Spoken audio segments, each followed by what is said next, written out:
Monsieur le Président de l'Assemblée générale, Mesdames et Messieurs les chefs d'État et de gouvernement, Monsieur le Secrétaire général des Nations unies, distingués invités, Mesdames et Messieurs, au nom du peuple gabonais, je suis heureux de prendre part aux travaux de cette Assemblée générale des Nations unies.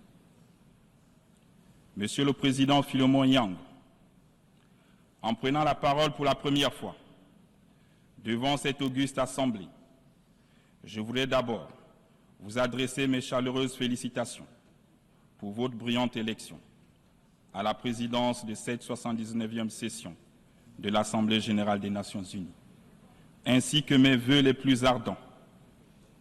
J'exprime ces compliments autant à un diplomate chevronné que vous êtes qu'aux représentants d'un pays frère, le Cameroun, lié au Gabon par la géographie, l'histoire et la culture. Soyez donc assurés du plein soutien de mon pays tout au long de votre mandat. Je voudrais enfin rendre un hommage mérité à M. Antonio Guterres, secrétaire général de notre organisation, pour son inlassable dévouement et son engagement au service des idéaux des Nations unies. Monsieur le Président, je saisis cette occasion pour porter à votre attention que les présentes assises se tiennent au moment où mon pays, le Gabon, vient de célébrer le premier anniversaire du coup de la libération.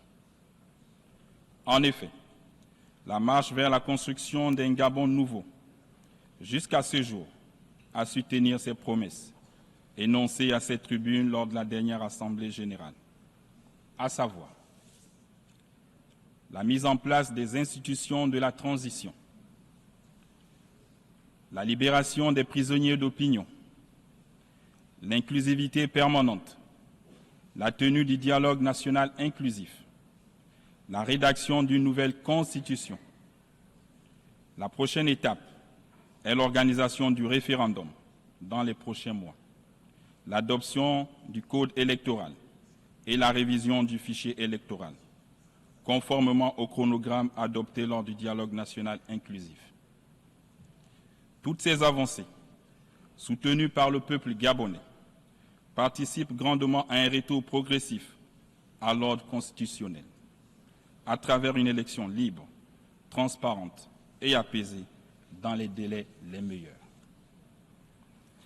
Outre les points sus évoqués, des réformes significatives ont été engagées dans les secteurs qui touchent directement au développement humain.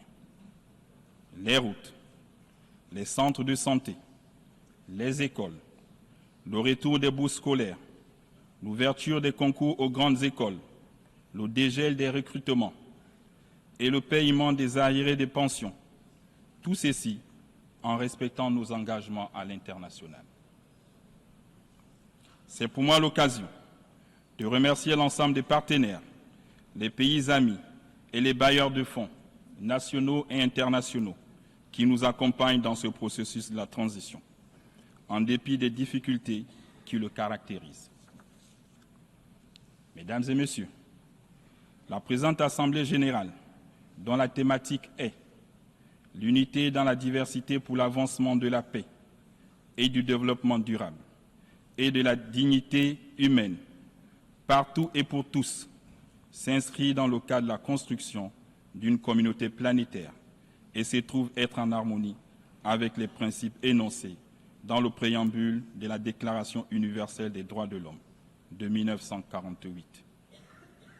Le Gabon, fidèle à sa tradition de paix, adhère sans réserve à ce projet qui vise un monde interactif, plus juste et inclusif.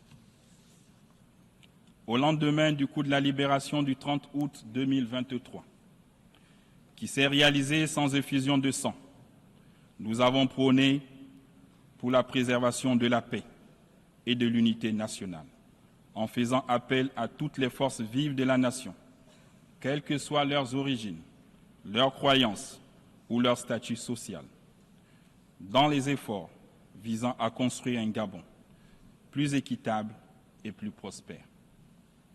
Mesdames et Messieurs, le respect de la vie, de l'intégrité territoriale, de la souveraineté des États, à choisir librement leurs partenaires et le rejet de la violence favorise la consolidation de la paix.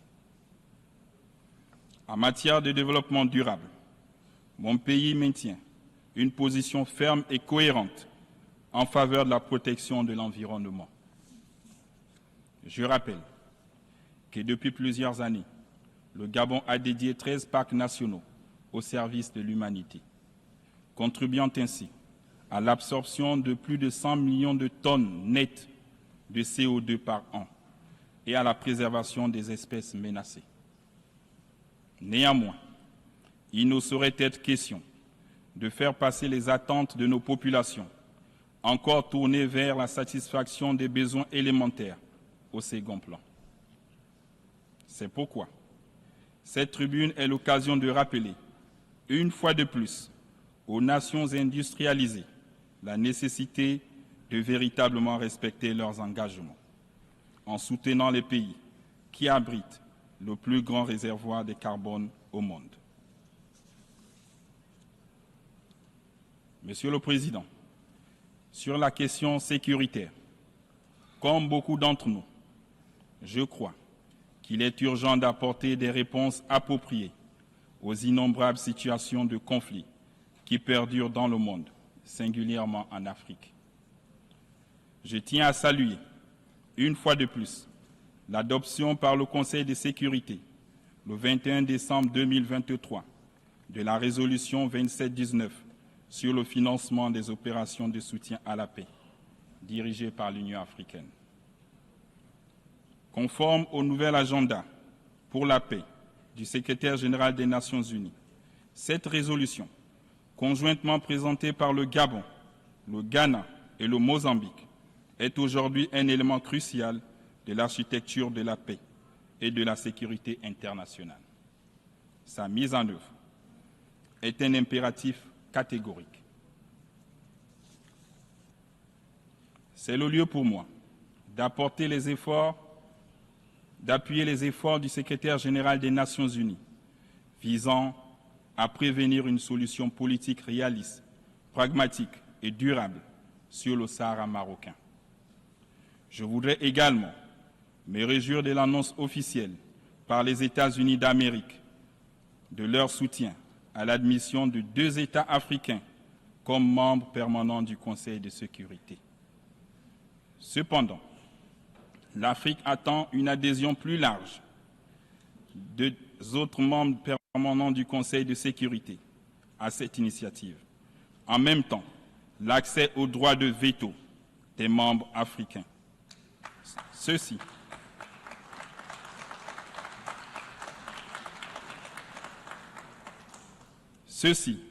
ne serait que justice pour notre continent. Au-delà du continent africain, je voudrais nous inviter à ne pas détourner les yeux de Gaza. Il est plus que jamais temps que s'installe la paix définitive en vue de la coexistence harmonieuse des 2 États, palestiniens et israéliens. De même, je voudrais réitérer la position du Gabon en faveur de la levée de l'embargo économique, commercial, financier imposé à Cuba en raison de son impact négatif sur le bien-être des populations. Monsieur le Président, Mesdames et Messieurs, comme le disait le président Félix Houphouët-Boigny, la paix n'est pas un simple mot, mais un comportement, un véritable état d'esprit. Cette aspiration légitime des peuples est un idéal. Il recommande que les pays développés qui ont une expérience dans la résolution des conflits partagent avec les autres États leur savoir-faire pour un monde plus juste et plus équilibré. L'unité dans la diversité pour l'avancement de la paix, du développement durable et de la dignité humaine, partout et pour tous, est à mon sens l'aboutissement d'une véritable société de dialogue, de tolérance et de respect de l'autre. Ceci devrait nous aider à construire un monde de paix où le développement serait adopté aux besoins de tous et de tous les peuples. Monsieur le Président, concernant la question économique et financière, le rapport 2024 des Nations Unies sur le développement durable souligne encore une fois l'urgence de mobiliser des financements massifs afin de combler le déficit de financement de l'économie mondiale, estimé à plusieurs milliards de dollars par an. C'est une réalité. Le système financier international actuel ne permet pas de diriger les investissements vers le développement et donc d'assurer la dignité de nos populations, à laquelle nous appelle notre thème de cette année.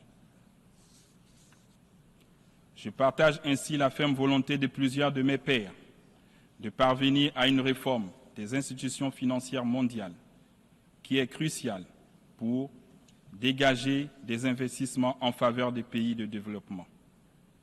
Monsieur le secrétaire général des Nations Unies, Mesdames et Messieurs, les chefs d'État et de gouvernement, Excellences, Mesdames et Messieurs, mon pays, le Gabon, résolument engagé dans sa marche vers la félicité, entend pleinement jouer son rôle pour l'avènement effectif d'une communauté humaine plus concertée et vivement souhaitée par tous.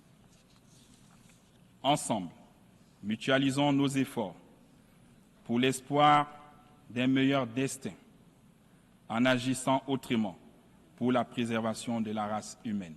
Je vous remercie.